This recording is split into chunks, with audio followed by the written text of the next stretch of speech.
Assalamualaikum warahmatullahi wabarakatuh. Perkenalkan, nama saya Arpida, NIM 20040100062 kelas X4C. Di sini saya akan memaparkan mengenai pengertian perencanaan ekonomi, perencanaan pembangunan, dan substansi perencanaan dan pembangunan. Jadi, perencanaan ekonomi adalah mekanisme alokasi sumber daya yang berlawanan dengan mekanisme pasar. Sebagai mekanisme koordinasi dalam sosialisme, perencanaan ekonomi juga menggantikan pasar faktor dan didefinisikan sebagai alokasi langsung sumber daya serta berlawanan dengan alokasi tidak langsung dari mekanisme pasar.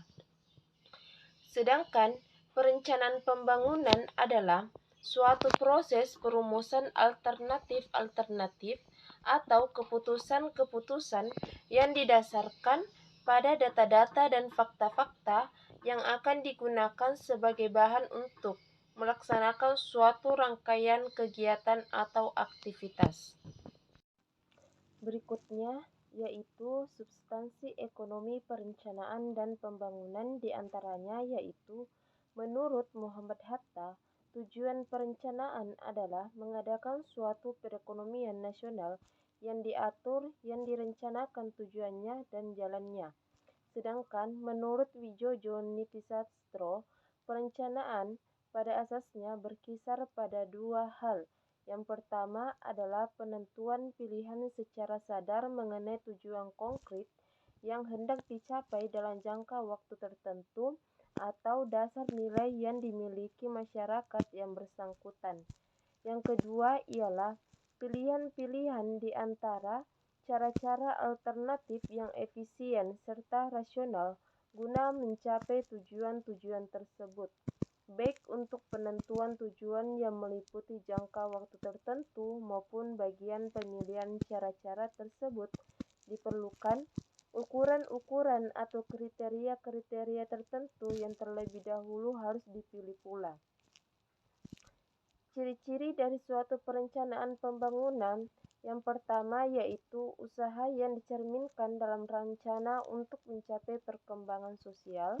Yang kedua, usaha yang dicerminkan dalam perencanaan untuk meningkatkan pendapatan per kapita. Yang ketiga, usaha untuk mengadakan perubahan struktur ekonomi. Hal ini seringkali disebut sebagai usaha diversifikasi ekonomi.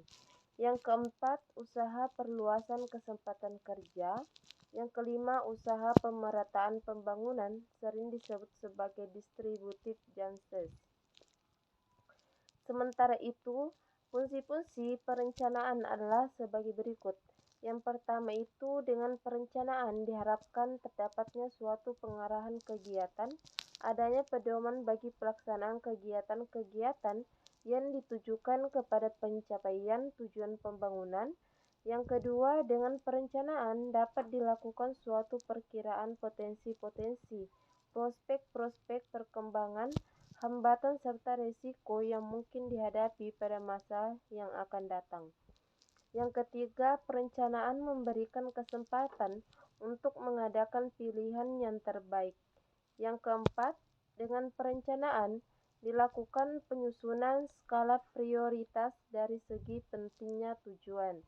Yang kelima, perencanaan sebagai alat untuk mengukur atau standar untuk mengadakan pengawasan evaluasi.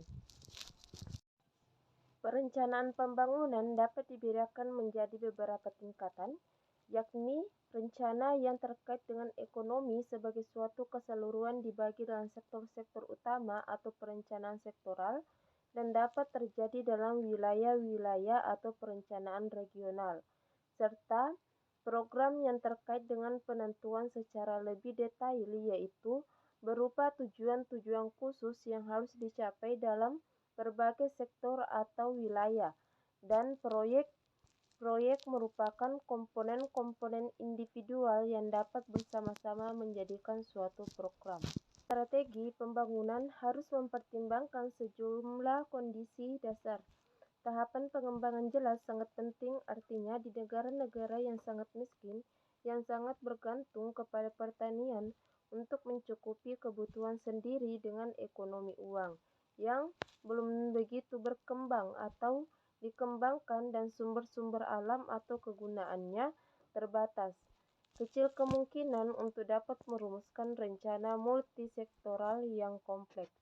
Di ekonomi perencanaan dan pembangunan, yaitu pada masa Orde Lama, strategi pembangunan nasional didasarkan atas pendekatan perencanaan pembangunan yang lebih menekankan pada usaha pembangunan politik. Hal ini sesuai dengan situasi saat itu, yaitu masa perjuangan fisik untuk mempertahankan kemerdekaan nasional, sehingga tidak memungkinkan pelaksanaannya secara baik.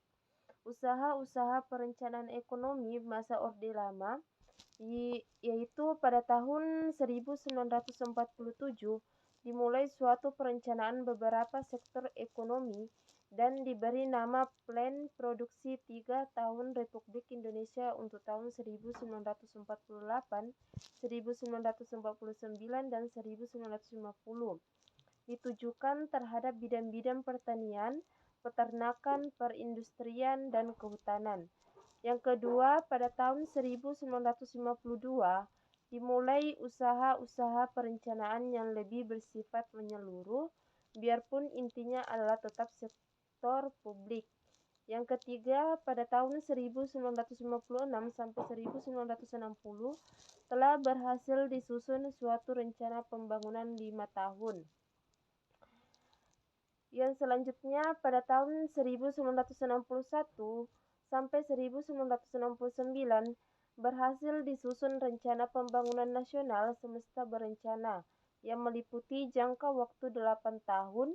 Ini terbagi atas rencana tahapan 3 dan 5 tahun. Program stabilisasi dan rehabilitasi ekonomi pembangunan sejak Orde Baru sebenarnya berpangkai pada Nation Building Approach dalam kerangka yang pertama jangka panjang. Pendekatan pembangunan bangsa yang berdasarkan pada pendekatan pembangunan secara utuh dan terpadu antara berbagai aspek kehidupan masyarakat. Yang kedua, jangka menengah.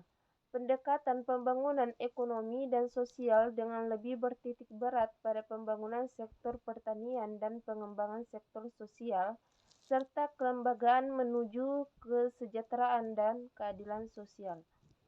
Rencana pembangunan 5 tahun pertama disusun dan dimulai pelaksanaannya sejak 1 April 1969, diikuti dengan revitalisasi selanjutnya.